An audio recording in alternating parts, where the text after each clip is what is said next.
नमस्कार, मैं doctor Sonia Gupta, working as obstetrician and gynaecologist.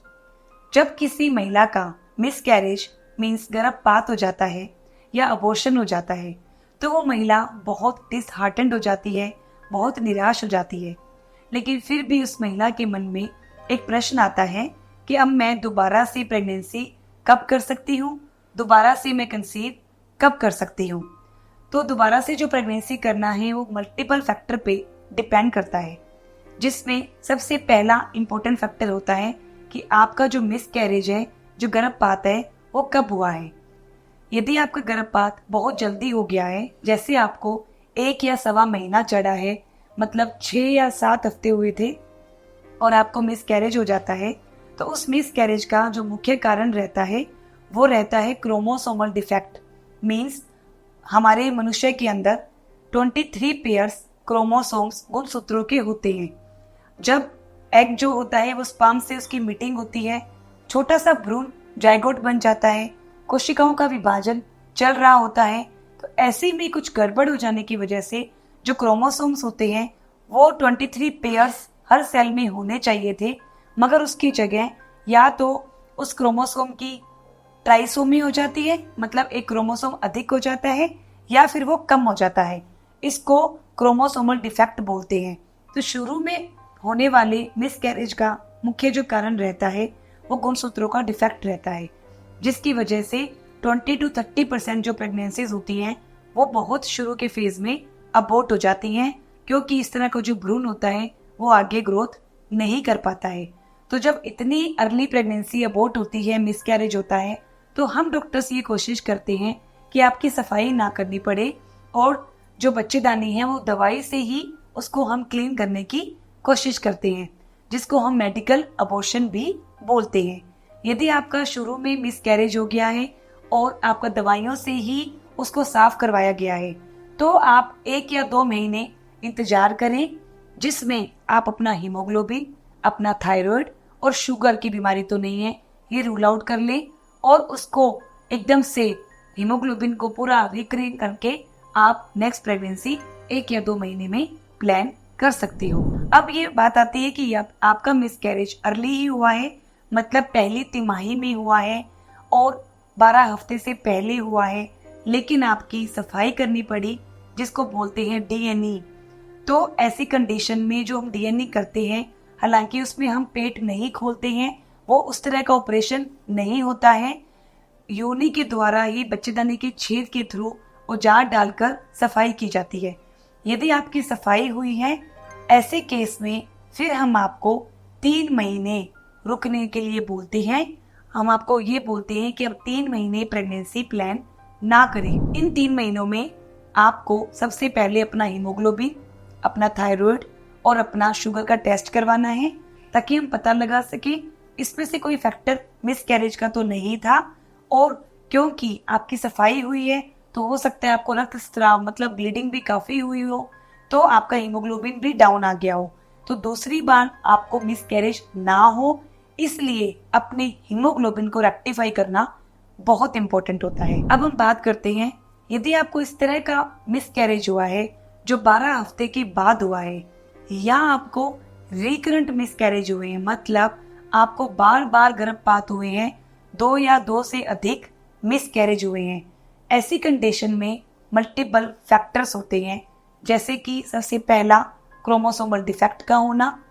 दूसरा इंपॉर्टेंट फैक्टर होता है बच्चेदानी की बनावट में कुछ खराबी होना, जैसे बच्चेदानी की जो शेप होती है, उसका जो आकार होता है वो अलग अलग प्रकार का हो जाता है, जैसे कि बाइकोर्नुएट यूट्रस है, यूनिकोर्नुएट यूट्रस है, इस तरह की बच्चेदानी का होना, या बच्चेदानी के अंदर कोई डिफेक्ट होना, जैसे कोई पोलिप है, कोई फाइब्रॉइड है, कोई सेप्टेट है, मतलब कोई झिल्ली है, या कोई परत जम गई है, इस तरह के फैक्टर का होना, ये भी कारण हो सकते हैं दूसरी तिमाही या रिकरेंट अबॉर्शंस होने के। या फिर आपके बच्चेदानी का जो मुंह है वो कमजोर हो गया है, वो छोटा है, जिसकी वजह से आपको बार बार मिसकैरेज हो रहे हैं। यदि ये कंडीशंस होती हैं, इसके अलावा आपका वजन अधिक है, आप काफी ओबीज हो, तो ये सारे फैक्टर्स होते हैं जिसकी वजह से रिकरेंट मिसकैरेज होता है। ऐसी कंडीशन में हम डॉक्टर साहब को 3 महीने का गैप करने के लिए बोलते हैं कि आप 3 महीने, क्योंकि हमें क्या वजह है, क्या कारण है, उसको पहले जानना जरूरी होता है, उसका निवारण करना इंपॉर्टेंट होता है, ताकि आप जब नेक्स्ट प्रेगनेंसी प्लान करें तो आपको मिसकैरेज ना हो। तो इसके लिए हम आपका हीमोग्लोबिन, थायराइड और शुगर को रूल आउट करवाना है। यदि आपके बार बार मिसकैरेज हो रहे हैं और बच्चे में इस तरह के अनुवांशिक रोग तो नहीं है जो बार बार हो रही हैं, ऐसी कंडीशन में कभी कभी हमें जो अबोर्टस होता है, मिसकैरेज वाला जो पार्ट होता है भ्रूण का, वो भी जांच के लिए भिजवाते हैं। पेरेंट्स की भी कैरोटाइपिंग करने के लिए बोलते हैं। बच्चेदानी के डिफेक्ट को देखने के लिए 3D अल्ट्रासाउंड करवाने की भी सलाह देते हैं। और यदि आपका वेट अधिक है तो वेट को भी कंट्रोल करने के लिए कहा जाता है। तो ये 3 महीने में हमें कारण का पता चल सके कि किस वजह से आपको तीसरी तिमाही का अबॉर्शन हुआ, मिसकैरेज हुआ, और क्यों आपको बार बार मिसकैरेज हो रही है, ताकि हम उस कारण को निवारण करके आपकी प्रेगनेंसी करने के लिए आपको सलाह दें। और यदि आपका वेट अधिक होता है तो आपको थोड़ा एक्सरसाइजेस, थोड़ा सा अपना डाइट पे कंट्रोल करके वेट को कम करके फिर आपको प्रेगनेंसी के लिए आगे जाने के लिए सोचना चाहिए। अब कुछ कपल्स के मन में ये सवाल आता है कि हम 6 महीने, 8 महीने या 1 साल के लिए रुक जाते हैं, उसके लिए प्रेगनेंसी उसके बाद प्लान कर लेंगे, तो क्या पता अधिक गैप करने से प्रेगनेंसी अच्छी होगी। तो ऐसा नहीं होता है, उल्टा कि जैसे जैसे आपकी उम्र बढ़ती है वैसे वैसे अंडदानियों में अंडों की संख्या कम होती जाती है, और उम्र बढ़ने के साथ जो एग की क्वालिटी होती है वो भी अच्छी नहीं रहती, जिससे मिसकैरेज के चांसेस भी अधिक होते हैं। इसलिए आपको बहुत अधिक गैप नहीं करना है। आपने 3 महीने का समय लगाना है जिसमें हम ये इवेल्युएट कर सकें कि आपको अबॉर्शन क्यों हुआ, आपको बार बार मिसकैरेज क्यों हुआ, हम उसको ठीक कर सकें। और साथ में हम कुछ सप्लीमेंट्स जैसे कि फोलिक एसिड, मल्टीविटामिन की गोलियां, ये भी आपको सजेस्ट करते हैं, आप ये शुरू करें। जो भी कोई फैक्टर है, थायराइड है, शुगर है, उसको हम रेक्टिफाई करते हैं, मतलब ठीक करते हैं, तब हम आपको प्रेगनेंसी प्लान करने की सलाह देते हैं।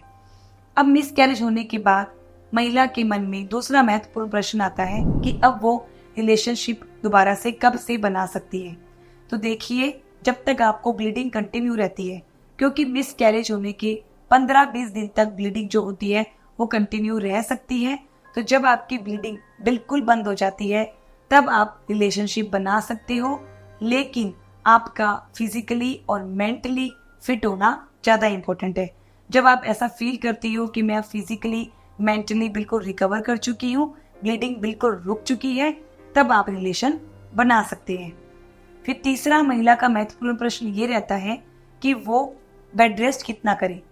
देखिए, यदि आपको जो हमने बताया, जैसे यदि आपका मिसकैरेज मेडिसिन से करवाया गया है या आपकी सफाई हुई है, क्योंकि सफाई जो होती है उसमें कोई पेट पे चीरा या इस तरह का कोई ऑपरेशन नहीं होता है, आप 1 या 2 दिन बेड रेस्ट कर लिए, ताकि आपके अंदर जो वीकनेस है, आपको यदि फिजिकली अच्छा नहीं लग रहा है, बस उतना टाइम आप 1 या 2 दिन बेड रेस्ट करें, उसके बाद अब वापस बैक टू वर्क आ सकते हैं। तो फ्रेंड्स, इस वीडियो से हमने ये सीखा कि जब हमें मिसकैरेज होता है तो हमें 3 महीने का समय अपनी बॉडी को मेंटली, फिजिकली रिकवर होने में देना चाहिए, और उन 3 महीनों में हमें ये पता लगा सके कि अबॉर्शन या मिसकैरेज क्यों हुआ था, गर्भपात क्यों हुआ था, ताकि हम उसका निवारण कर सके। और यदि आपका वेट अधिक है तो आप वेट को भी रिड्यूस कर सको, थायराइड, शुगर ऐसी कोई प्रॉब्लम है तो उसको रेक्टिफाई कर सको, हीमोग्लोबिन को नॉर्मल कर सको, उसके बाद आप प्रेगनेंसी प्लान करें। तो मैं आशा करती हूँ कि आपको ये मेरी वीडियो पसंद आई होगी फ्रेंड्स। तो आप अपने फ्रेंड्स या फैमिली मेंबर जो ये मिसकैरेज की पीड़ा से जूझ रही हैं, उनको जरूर से शेयर करें, ताकि इस वीडियो से उनको भी मदद मिल सके। धन्यवाद।